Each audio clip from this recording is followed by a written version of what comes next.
오늘 함께 나눌 이야기는 가진 돈이 1억 있는 내년에 결혼을 앞둔 예비 신혼부부의 이야기입니다. 서울에 내 집 마련 해도 될까요? 대학 가라고 해서 열심히 공부했고 취업하라고 해서 열심히 준비했습니다. 취업이라는 목표를 달성하고 나니 이제는 사랑하는 사람과 같이 살 집을 마련해야겠다는 새로운 목표가 생기더군요. 직장 들어가면 끝인 줄 알았는데 주변을 돌아보니 이제 시작이더라고요. 더 늦기 전에 지금이라도 사야 할까?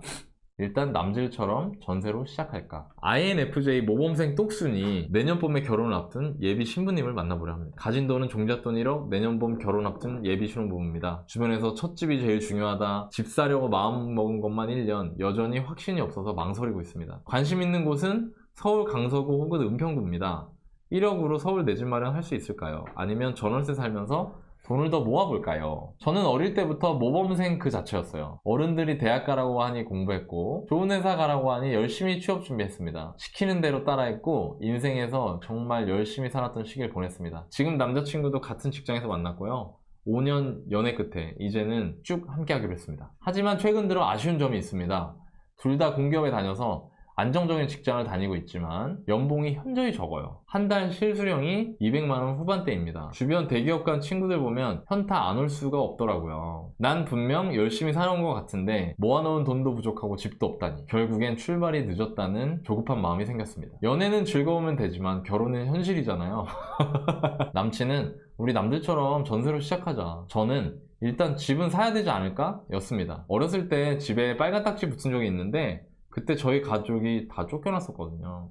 그 이후로 저는 내 집에 대한 욕구가 정말 강해졌어요. 하지만 현실적으로 돈이 없잖아요? 그래서 어쩔 수 없이 조심해서 대출받자 생각했어요. 저는 일목요연하게 꼼꼼히 정리하는 걸 참 좋아합니다. 내 집 마련을 결심한 후 노션에 후보군들을 쫙 정리했습니다.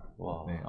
네. 범위를 좁히지 않아가지고 열심히 하는 제 모습을 보고 남친의 생각도 바뀌더라고요. 믿어주니까 고맙고 잘하고 싶지만 한편으로 너무 불안합니다. 누가 정답을 알려주면 좋겠어요. 평범하지만 간절한 신혼부부를 도와주세요. 자산이 주식이나 보증금 자산으로 3천만 원 정도 있고 현금으로 1억 정도 그래서 합치면 1억 3천만 원 정도의 이제 본인들 종잣돈이 있으신 거고 소득이 맞벌이로 560이시네요. 네, 그러니까 요즘 물가나 이런 거 감안하면 두 분이 벌어가지고 이 정도면은 좀 빡빡한 느낌을 받으실 수가 있겠죠. 고정 지출은 270이고요. 데이트 비용 과하네. 예. 농담입니다. 쇼핑이 변동 지출이군요. 40만원. 그리고 월 저축이 250. 자, 560 벌어서 결혼 전인데 지금 둘이서 한 달에 300씩 쓰고 있어요. 적진 않지만 그렇다고 되게 많은 것도 아닙니다. 근데 부모님 댁에서 사시는 거면은 조금 좀 보이긴 하네요. 아끼실 수 있는 부분들이. 하여튼 뭐 요렇습니다. 질문은 종잣돈 1억 3천으로 서울 내 집 마련 생각 중입니다. 대출 받으면 5억까지 나오는데요. 제가 어디를 보면 좋을까요? 이거 신생아 얘기하시는 건가요? 5억? 아니 보금자리론 얘기하시는 것 같네요. 디딤돌은 4억까지밖에 안 나오거든요. 아니면 생애 최초를 받으려고 하시거나 뭐 그런 것 같아요. 두 번째 질문은 최종 목표는 경제적 자유입니다. 그러기 위해서 부동산 투자는 선택이 아니라 필수 같아요. 언제 어떻게 시작해야 할까요? 네. 요거 두 번째는 제가 좀 답을 드릴 수 있을 것 같네요. 네. 사연자분이 네. 강서구랑 은평구에 대해서 좀 궁금해하시는 분이 있어서 네네. 강서구와 은평구에 대해서 간단하게 설명을 드리겠습니다. 좋습니다. 종잣돈이 좀 부족하신 분들이 내 집 마련으로 괜찮은 지역이라고 제가 생각을 해서 말씀드리는 부분도 있습니다. 은평구 먼저 말씀드릴게요. 서울의 서북쪽에 있어요. 강남은 여기 있고요. 종로, 여의도. 그러니까 제가 종로, 여의도, 강남을 설명해 드린 이유는 서울 3대 업무지구, 즉 사람들이 가장 출퇴근을 많이 하는 지역이 강남, 여의도, 여기 종로 지역이기 때문에 말씀을 드리는 거였습니다. 은평구를 좀 확대해 보면은 여기 3호선 라인이 이렇게 있어요.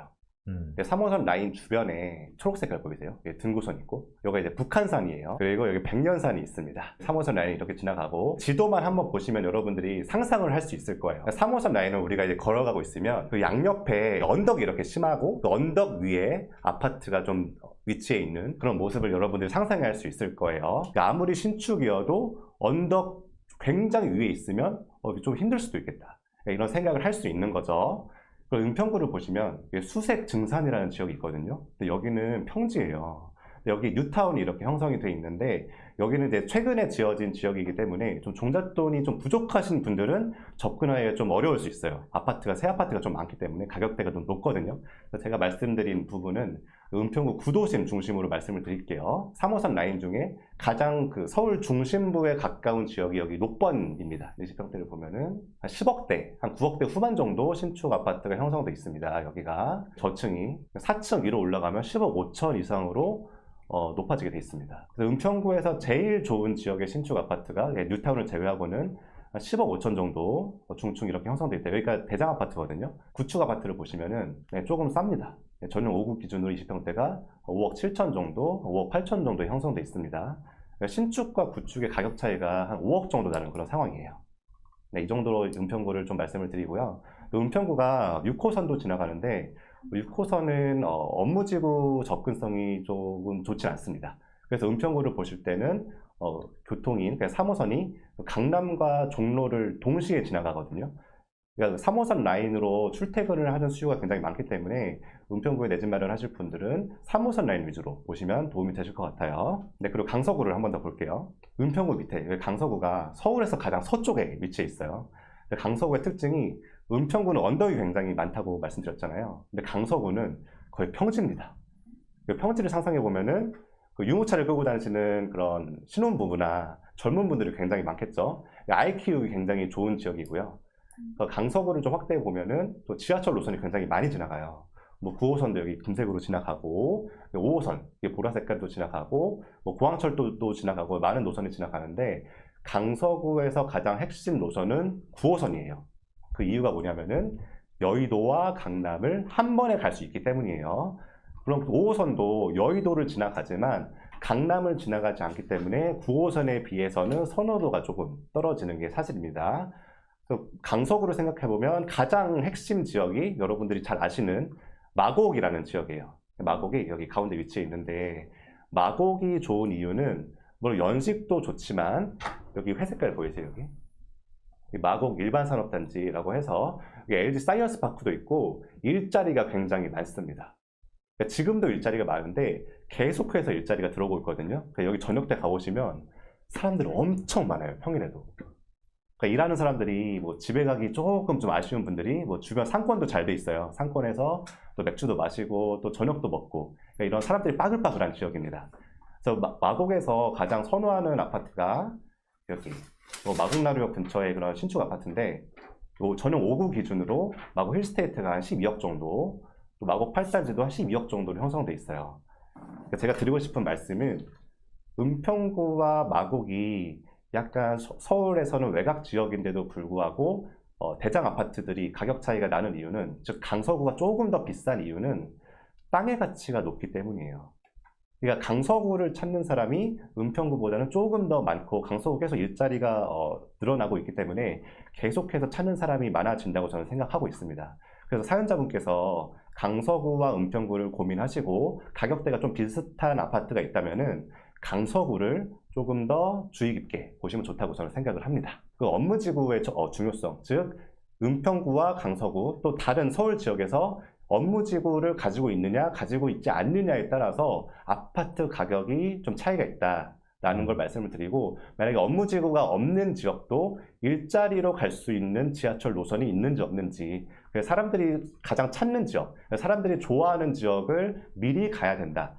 그러니까 같은 가격이라면 사람들이 많이 찾는 지역을 가야 된다라고 저는 생각을 하고 있습니다. 아, 여보세요? 네, 안녕하세요. 네. 첫 번째 질문이 네. 종잣돈 1억 3천으로 네. 내 집 마련 생각 중이라고 하셨어요. 대출을 얼마 정도 생각하고 계시고 얼마짜리 집을 살려고 하고 계신지를 여쭤봐도 될까요? 저희가 생애 최초 대출이 가능해서 아, 생초로 받으려고 하시는군요. 네네, 그러면 LTV 80까지 가능하잖아요. 네. 그래서 이제 한 4.5억 정도 대출이 되겠더라고요. 네, 가지고 네. 있는 돈이랑 합치면 6억 언더의 네. 서울 구축 아파트를 볼 수 있지 않을까라고 생각을 하고 좀 찾아봤었어요. 아, 4억 5천인데 알아보신 생애 최초 대출 금리가 얼마 정도였어요? 3.25% 정도 되더라고요. 이번에 금리 조금 오르면서. 혹시 진짜 죄송한데 어디서 알아보셨어요? 이 대출? 이름이 기억이 안 나는데 그 홈페이지에 보면 계산하는 그 계산기 다 있더라고요. 네네. 그 홈페이지가 주택금융공사나 이런 데 말씀하신 거예요? 네, 맞아요. 아, 그래요? 네. 이게 디딤돌이나 보금자리 네. 론인가요, 혹시? 디딤돌 생애 최초요. 아, 디딤돌 생애 최초죠? 그냥 일반은행 네. 생애 최초가 아니라? 네. 아, 예. 제가 금리가 생각보다 낮아서. 아, 예, 네. 그래서. 근데 그 디딤돌 생애 최초, 제가 하나 좀 오류를 짚어드리고 싶은 게 있는데요. 디딤돌 대출은 4억이 맥스예요. 그러니까 생애 최초로 LTV 80%가 된다고 하더라도. 그러니까 디딤돌 대출이라는 것 자체를 쓰면 대출 한도는 4억이 최대한이에요. 4억이 넘어가게 되면은 그게 아니라 다른 대출을 쓰셔야 돼요. 여쭤보면서 이걸 왜 얘기를 했냐면 예산이 잘못되면은 대답이 잘못되잖아요. 그래서 그래요. 그래서 4억 정도를 대출을 받으신다고 해서 5억 초중반을 생각하시는 게 그렇게 하는 게 일단 현재로서는 디딤돌 대출을 활용하시려면 맞는 것 같아요. 그렇게 생각을 하고 그러면 유디님한테 넘겨드릴게요. 유디님이 몇 개 찾아놓으신 게 있어서 네. 말씀을 한번 드려보겠습니다. 똑순이님 안녕하세요. 은평구와 강서구와 은평구를 선택했을 때 똑순이님의 부부가 고민했던 거 네. 그리고 좋았던 거 그런 부분이 있을까요? 은평은 이제 직주 근접을 조금 더 네네. 직주 근접에는 은평이 더 낫다고 생각을 했고 네.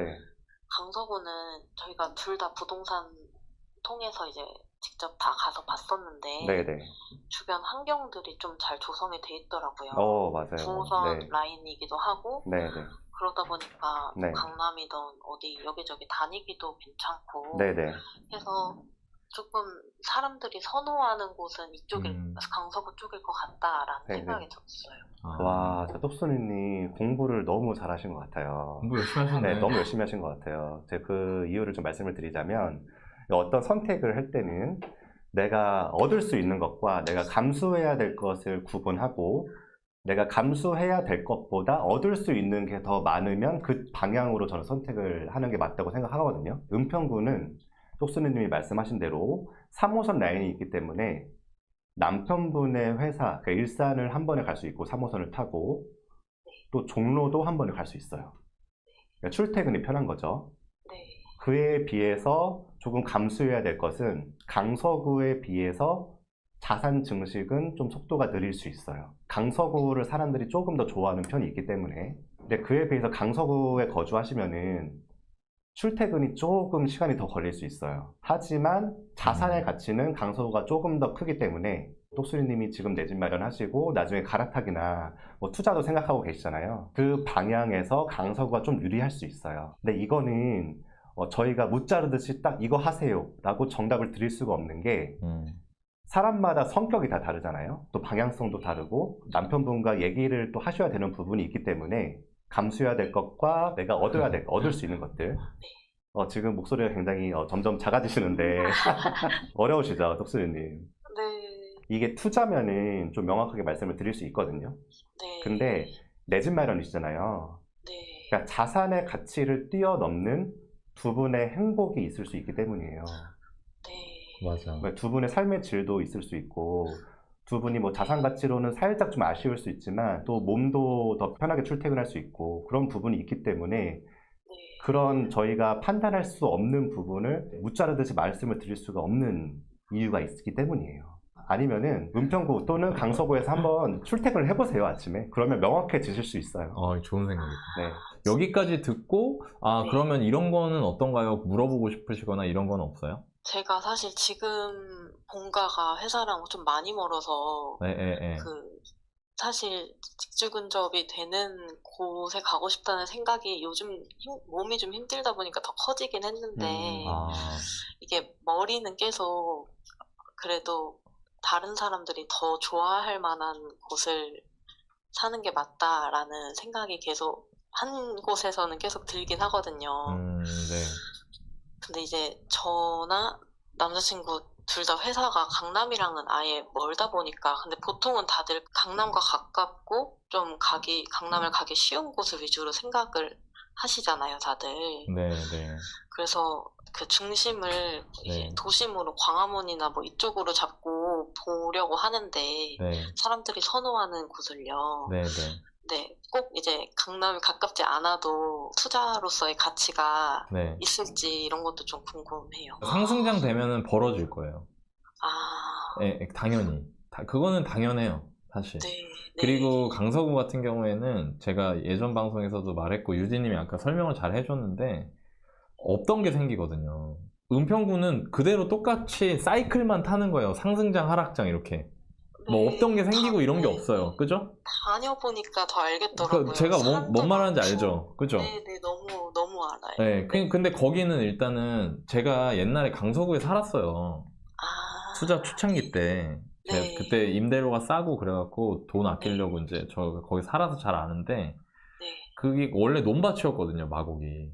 아, 근데 거기에 가보면 요즘에는 가보면 저녁 때 그 퇴근해서 직장인들 막 술집이랑 밥집에 막 꽉꽉 들어차 있고 이러니까 지금 가시는 분은 지금 마곡만 보이잖아요. 근데 네, 저는 그렇죠. 이전 사이클에서의 마곡을 다 알고 있잖아요, 강서구를. 네. 그러니까 이게 굉장히 많이 변했다는 걸 안단 말이에요. 네. 네. 그러니까 아무래도 당연히 그렇죠. 근데 이거는 아까도 말씀드렸다시피 제가 만약에요, 두 분이 상의해서 결정을 안 하잖아요? 네. 그럼 어떻게 되냐면 예를 들어 강서구 가요. 네. 강서구 가가지고 이제 이렇게 되는 거예요. 출퇴근하다가 갑자기 네. 아씨 권유디 진짜 씨 너나 진짜 씨 너무 힘들어 씨 이렇게 되는 거예요. 왜냐면 그 아까 말한 자산으로서의 가치, 우리가 자산으로서 가치라고 어렵게 얘기했는데 쉽게 말해서 나중에 더 올라갈 거 말하는 거잖아요. 그쵸. 그거는 나중 일이거든요. 네. 그거는 상승장 오고 상승장 진행되면서 내 눈으로 확인해야 되는 건데 지금 당장 내 몸이 힘드니까 맞아요. 아유 그 3호선 탔으면 이 고생 안 해도 되는데 으유 너나 막 이러면서 다닌단 말이에요. 그죠? 그쵸. 그래서 이거는 두 분이 고민을 해보시는 게 좋고요. 네. 이렇게만 얘기하는 것보다 제가 좀 제 경험을 삼아서 팁을 좀 드리면 고생 젊을 때 안 하고 언제 할 거예요? 그쵸. 그쵸. 그렇지 않아요? 맞아요. 그리고 저는 이 얘기는 해주고 싶어요. 그러니까 본인이 꿈에 맞는 행동을 해야 되는 거라고. 그러니까 내가 꿈꾸는 미래에 걸맞는 행동을 해야 되잖아요. 근데 그런 걸 안 해요. 근데 이 얘기가 되게 의미 있는 말이고 실제 내 행동에 영향을 줄 수 있는 구체적인 조언이라고 저는 생각을 해요. 근데 그렇게 어렵게 막 데이터 같은 거 긁어가지고 실제로 제 주장의 근거를 마련해서 방송을 40분, 50분을 해도 네. 댓글에 가끔 그런 댓글 달려요. 그 소리가 그 소리라고. 맨날. 그래서 어쩌라는 거냐고. 근데 그건 뭐냐면 본인의 꿈에 걸맞지 않은 행동을 하는 거라고 생각해요. 저는 그런 분들이. 맞아요. 예, 왜냐면 본인이 예를 들어 내 집 마련 잘해서 돈 많이 벌고 싶어요. 그러면 본인이 발품 팔고 본인이 공부 열심히 해야지 당연한 거 아니에요? 그죠? 맞아요. 근데 가만히 앉아서 손가락으로 자판치면서 나한테 알려 떠먹여달라고 한다는 거는 그거는 어울리는 행동이 아니라고 생각해요. 저는 맞아요. 열심히 하고자 하시는 분들한테는 한없이 친절하지만 날로 먹으려고 하는 사람한테는 털끝만큼도 내주는 사람이 아니거든요. 그래야만 그 사람의 것이 되기 때문에 온전히. 그래서 저는 힘드시겠지만 네. 본인들의 인생에 대한 결정이기 때문에 스스로 결정해 보셨으면 좋겠고요. 네. 다만 본인이 원하는 게 크다면 네. 그만큼 큰 대가를 치를 각오를 하시는 게 맞다고 생각해요. 네. 알겠습니다. 이 정도면 됐을까요? 네. 충분히 잘 이해했어요. 네, 좋습니다. 똑똑해서 그래요. 감사합니다. 네, 두 번째 질문에 대해서 답을 한번 드려보고 싶은데 최종 목표는 돈 걱정 없이 사는 겁니다. 부동산 투자는 선택이 아니라 필수 같아요. 언제 어떻게 시작해야 할까요? 이렇게 질문을 주셨잖아요. 네. 이거 진짜 좋은 질문이거든요. 아, 진짜 너무 좋은 질문이에요. 그래서 제가 짧은 시간이지만 압축해서 전체적인 그림을 한번 그려볼게요. 직장인 재테크 첫걸음 제목 준비됐습니까? 네. 네, 좋아요. 이거 보시는 분들도 대답을 하면서 한번 봐보세요. 재테크를 해본 경험이 있다. 아주 소소하게. 소소하게. 자, 좋습니다. 네. 어떤 경험이 있죠? 주식도 나름 이제 깔짝깔짝 아, 네네. 공부 삼아 해봤고, 네네. 이제 뭐 요즘 많이들 하시는 공모주 이런 것도 네. 소액으로 하고 있고, 네네. 그거 말고는 이제 뭔가 공부나 알아보는 건 이것저것 시도를 했는데, 네. 실제로 경험한 거는 없어요, 그 외에는. 아, 좋아요. 그럼 재테크 경험은 남들처럼 소소하게 소액으로는 해봤다. 요거네요. 네네. 좋습니다. 나는 저축의 기준과 원칙이 있다. 제가 생각하는 범위 내에서 하는 것 같아요. 아, 그 생각하는 범위가 어떻게 돼요? 급여에서 50%는 하자라고 생각해서 하고 있어요. 지금 50% 정도 하고 계신가요? 네네. 아, 좋습니다. 나이스인데요? 좋아요. 제가 이 질문 해볼게요. 네. 나는 세제 혜택을 꼼꼼히 챙기고 있다. 찾아는 보는데 실제로 적용받는 게 많지는 않지만 네. 이제 관심 가지고 알아보고 있어요. 아, 알아보고 계세요? 네. 좋아요. 직장 생활 몇 년 하셨죠? 5년 차요. 5년 차예요. 좋아요. 네. 마지막 질문입니다.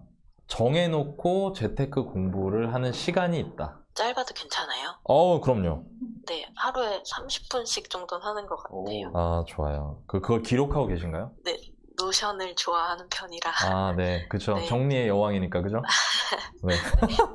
좋습니다. 아예 아무것도 안 하시는 건 아닌 것 같아요. 제가 얘기를 들어보니까. 네, 관심은 가지고 있어요. 네.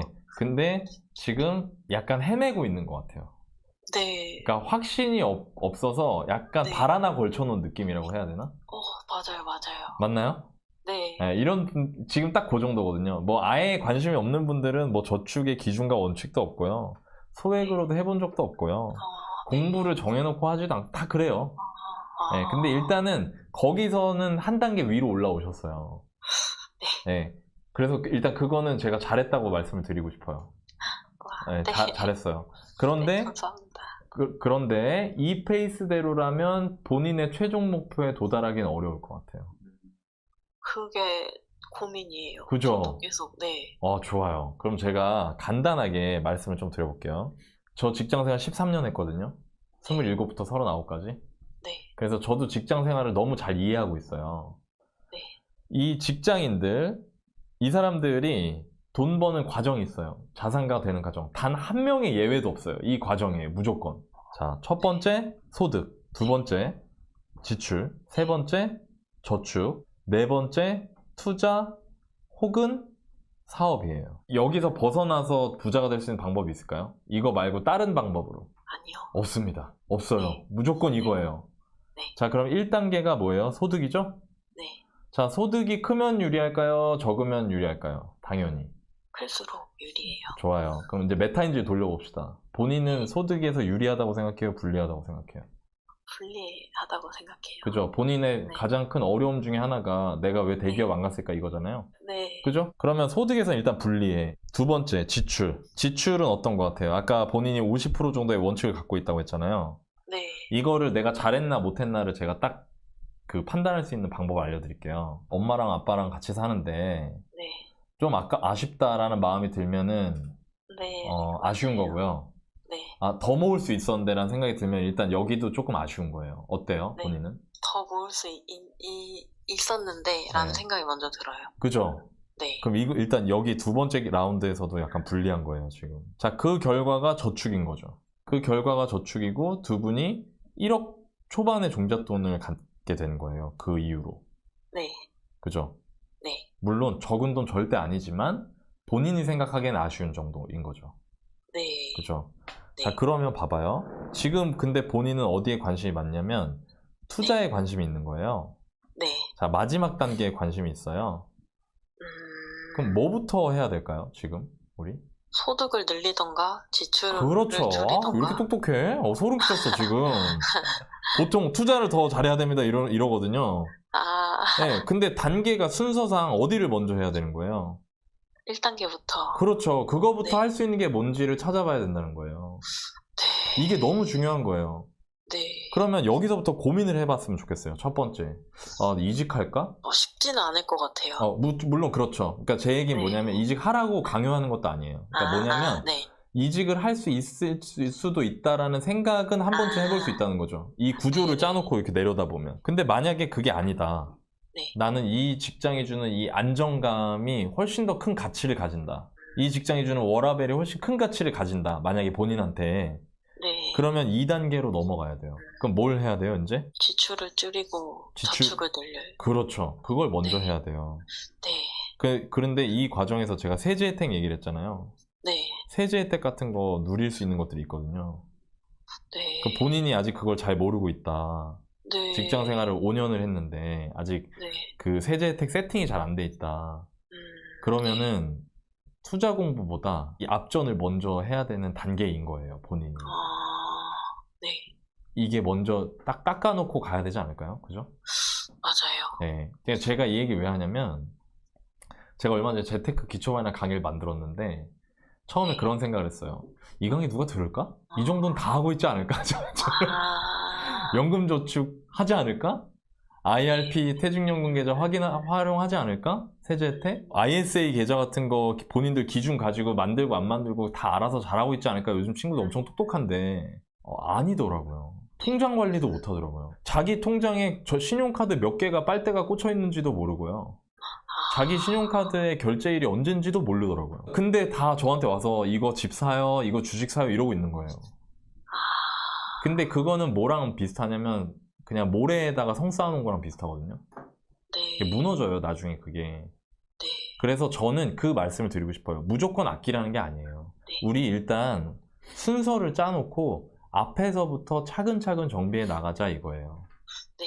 그래서 저는 투자 공부는 이 앞전 거를 먼저 다 마무리하고 하셨으면 좋겠어요. 그래서 제가 오늘 방송에서 드릴 수 있는 팁을 몇 개 드릴게요. 직장인 세제 혜택과 관련된 거를 내용을 찾아서 그거 세팅을 먼저 빨리 하세요. 우리 똑순이님은 제가 보기에 할 수 있을 것 같거든요. 그거 알아보신 다음에 본인 현재 소득이나 지출에 맞게 세팅을 다 거세요. 남편분도 그걸 다 하세요.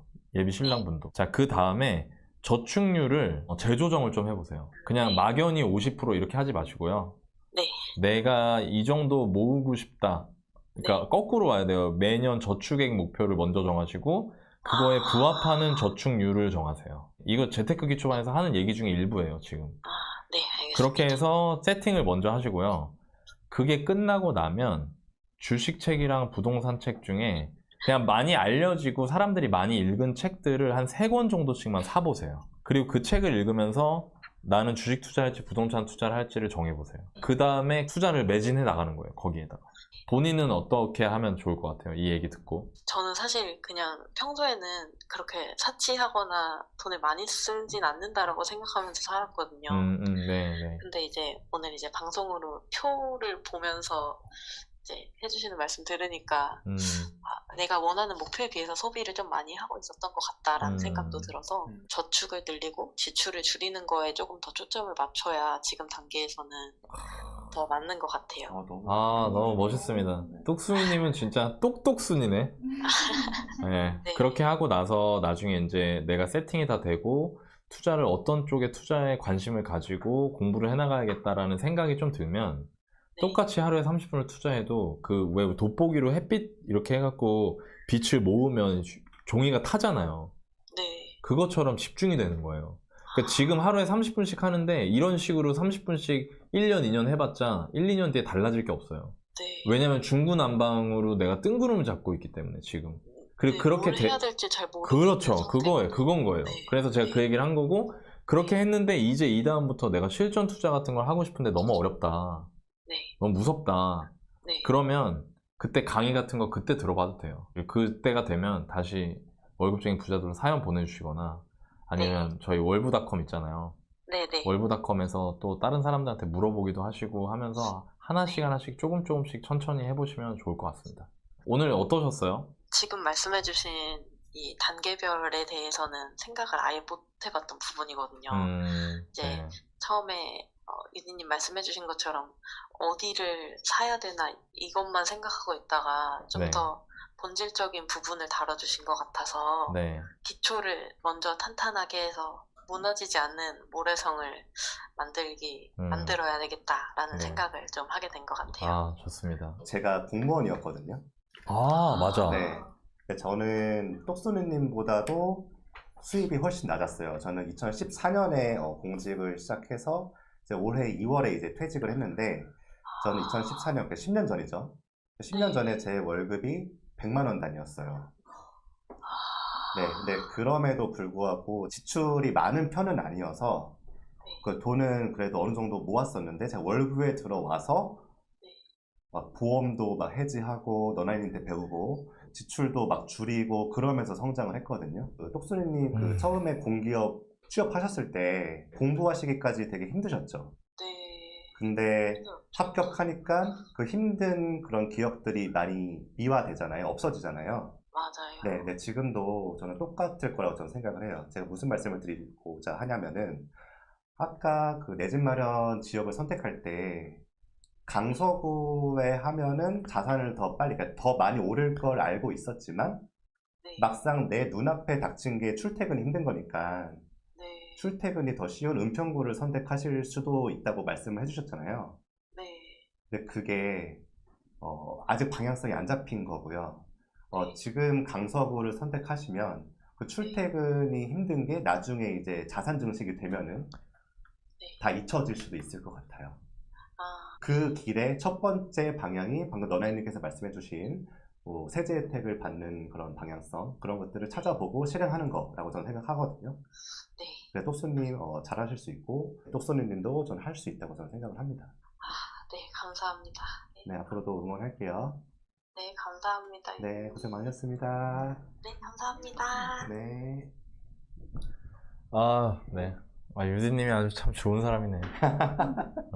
소득 지출 이런 부분들에서 내 통장을 관리하는 거, 소득을 관리하는 거, 지출을 관리하는 거, 뭐 세제 혜택을 챙기는 거 이런 부분은 전혀 모르면서 당장 투자에 관심이 있고 투자조차도 뭔가 준비나 공부가 안 된 상태에서 마구잡이로 하시는 분들이 되게 많은데 제가 고정 댓글에 링크를 하나 달아 놓을 테니까 난 아무것도 모르는데 내 재테크를 초반부터 슬기롭게 그리고 완벽하게 체계를 갖추고 공부해보고 싶다 하시는 분들은 그 고정 댓글 링크를 참고해 보시면 좋을 것 같습니다.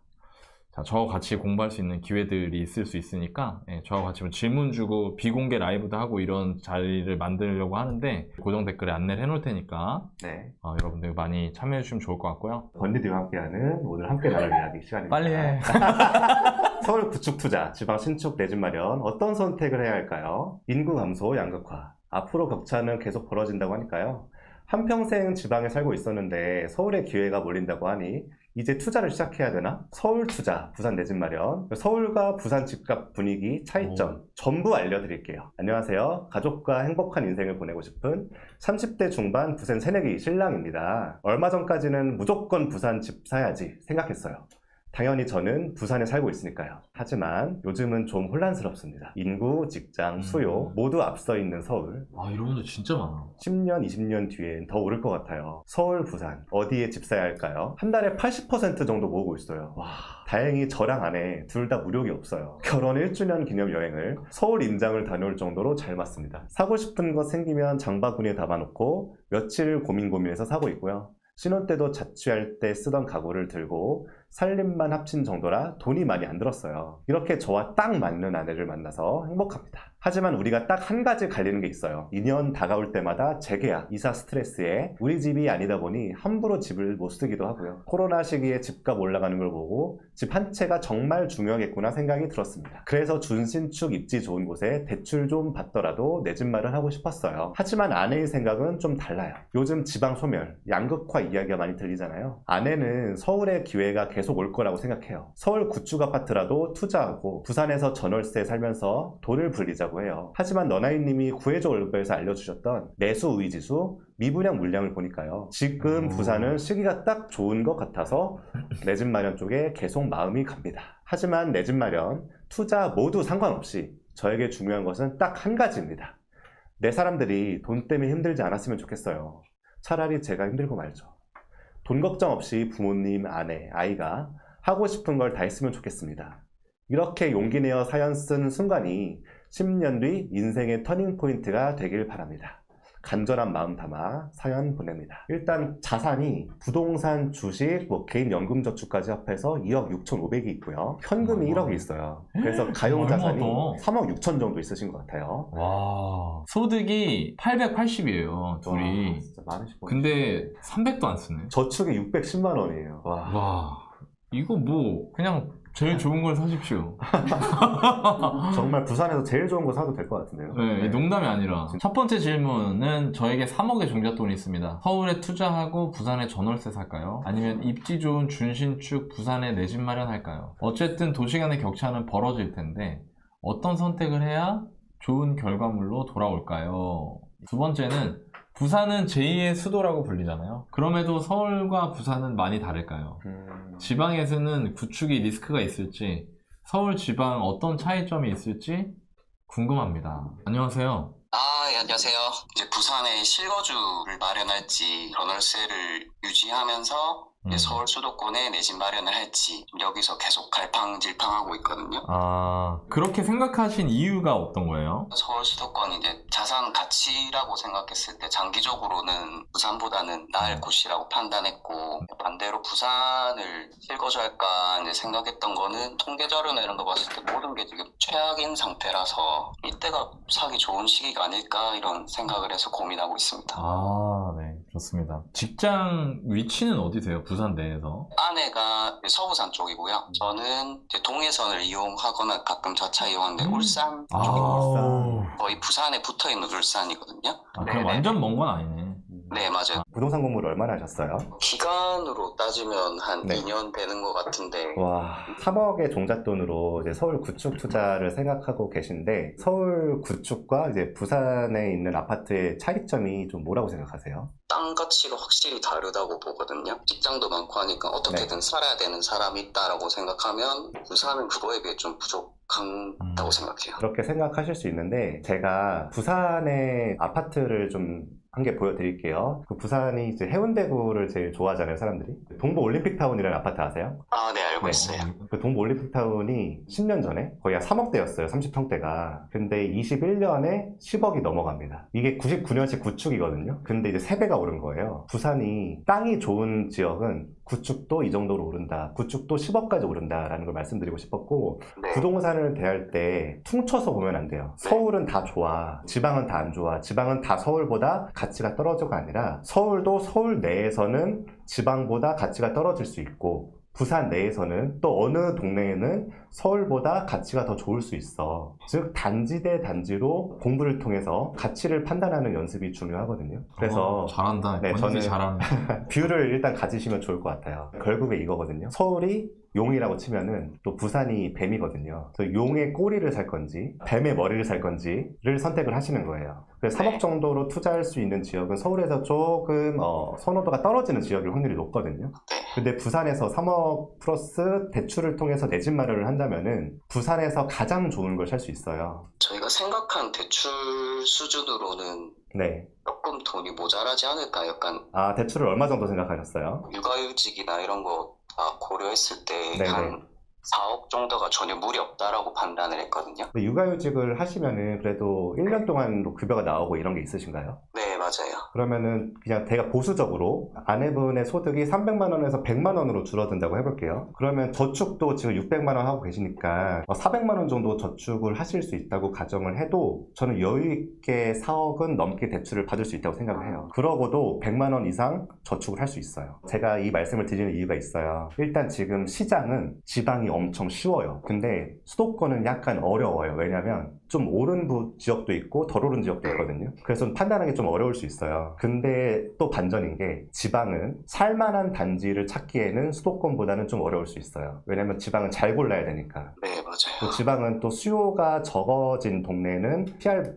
부분이 있거든요. 그에 비해서 수도권은 가장 안 좋은 단지를 골라도 10년 지나면은 다 우상향해요. 네, 그래서 저는 사연자분께 드리고 싶은 말씀은 일단 감수해야 될 것과 내가 얻는 것을 명확히 구분하셔야 될 것 같아요. 일단 지방에 내 집 마련을 하시면은 안정성이 보장이 되죠. 그런 부분이 있지만 정말 장기적으로 봤을 때 수도권보다 자산의 가치로서는 조금 아쉬운 부분이 있을 수 있어요. 수도권 투자를 하시면은 장기적으로 봤을 때 자산으로서는 좀 가치가 있는 부동산을 소유할 수는 있지만 약간 2년에 한 번씩 이사를 가야 되는 부분, 네, 그런 부분이 있거든요. 네, 근데 그런 부분을 저희가 정해드릴 수는 없을 것 같아요. 맞아요. 네, 그래서 이 부분은 와이프분과 좀 상의하셔서 네. 판단을 하시면 좋을 것 같고, 네. 혹시 부동산 공부하실 때 어떤 방식으로 공부를 하셨어요? 월부 강의도 들었고요. 월급쟁이로 은퇴하라 그 책 한번 읽어봤어요. 아, 그 책이 아니고요. 너나의 책이에요.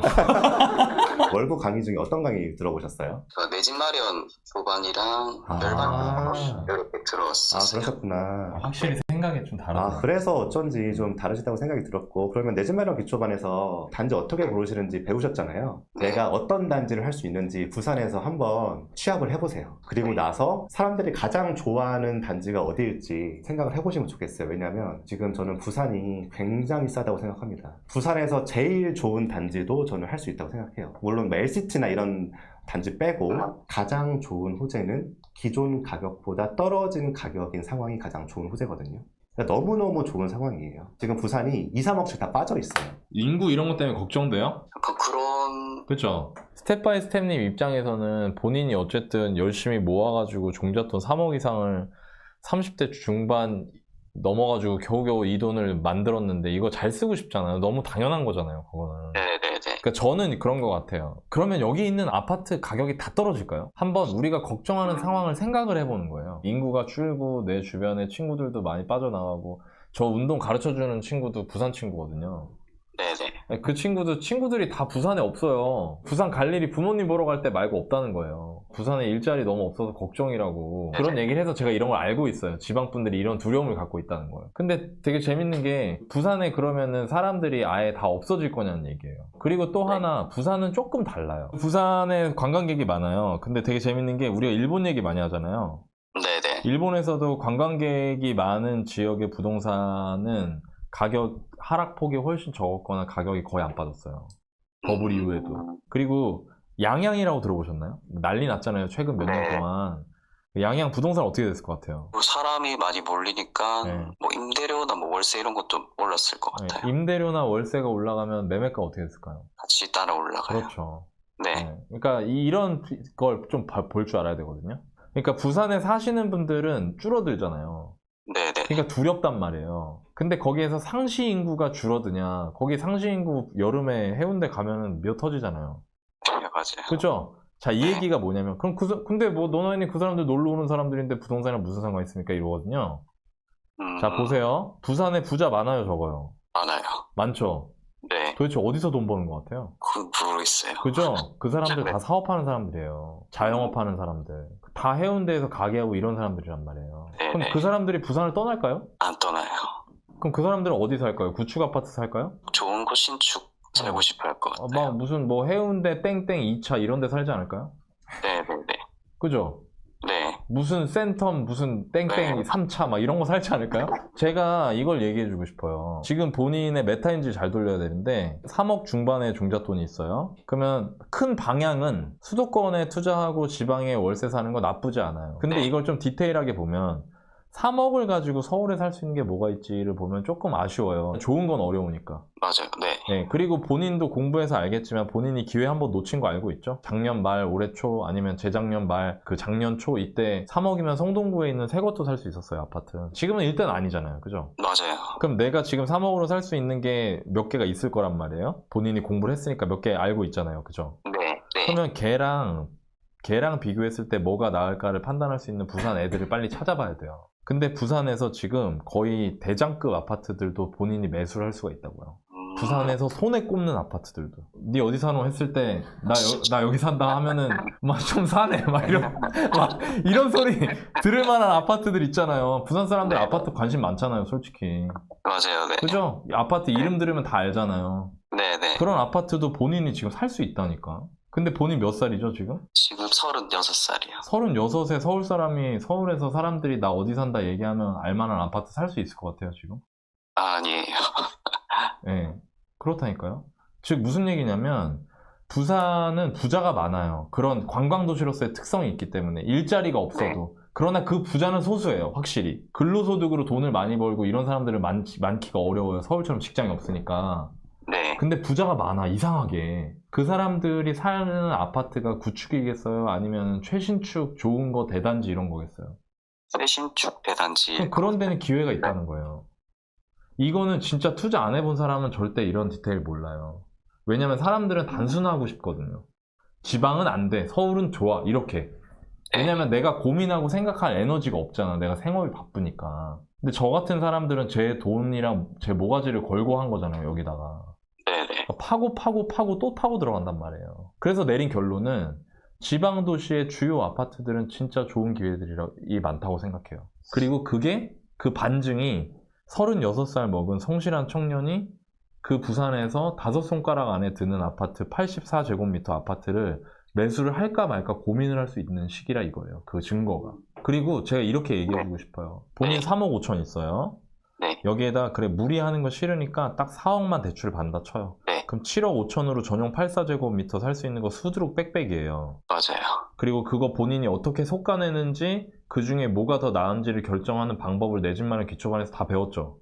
네네. 그대로 하면 돼요. 그렇게 해서 하나를 골라서 사요. 자, 그러면 어떤 상황이 되냐면 내 집에서 산다. 첫 번째. 두 번째, 4억 대출을 갚아야 돼요. 그러면 4억 대출을 그냥 생으로 까나간다고 생각을 해봅시다. 한 달에 지금 600 모으죠. 1년이면 7천 모으죠. 그럼 4억 갚는데 몇 년 걸려요? 한 6년쯤 안 되게 하면. 지금 본인 36이죠. 네. 6년 뒤에 다 깐다고 쳐요. 아기 낳고 육아휴직해서 8년 뒤에 깐다고 칩시다. 네. 그럼 44세 다 까요. 그 뒤로는 뭐예요? 저축인 거예요, 그냥. 그럼 그때 서울에 집 사면 안 돼? 부산에 집 하나 사놓고 제일 좋은 거, 이렇게 좋은 시기에 네. 그 빚 까고 성실하게 나중에 빚 다 까고 40대 초중반이 됐을 때 그때까지 투자 공부 열심히 하면서 그때 2주택이든 추가 투자를 부동산으로 하든 주식으로 하든 그때 투자해도 되지 않아요? 영원한 하락장은 없어요. 남들이 안 됐다고 할 때가 기회인 거예요. 한 번도 약간 이런 생각 안 해봤죠? 네, 안 해봤어요. 네, 그렇죠. 근데 이런 얘기를 나눠서 이해할 수 있을 정도가 되기까지 본인이 강의도 들어보고 임장도 다녀보고 해서 여기서 지금 티키타카가 되는 거예요. 지금 이 얘기 보면서 저 뭔 소리야? 이런 사람들도 많을 거예요. 그래서 이렇게 저는 해결하면 될 것 같아요. 그리고 마지막으로 제가 이 얘기 꼭 하고 싶은데 스텝 바이 스텝님 뿐만 아니라 시청자분들한테도 지금 되게 많은 분들이 무지성이거든요. 근데 이거 반드시 아셔야 되는데요. 서울은 오르고 지방은 떨어진다가 기본 프레임이잖아요, 지금. 네, 네, 맞아요. 근데 제가 항상 강조하는데 시장은 그렇게 단순하고 예측 가능하지 않아요. 서울이 떨어지고 지방이 오르면 어떻게 할 거예요, 나중에? 그런 생각 해봤나요? 생각은 잘 안 해봤던 것 같아요. 상상 잘 안 되죠?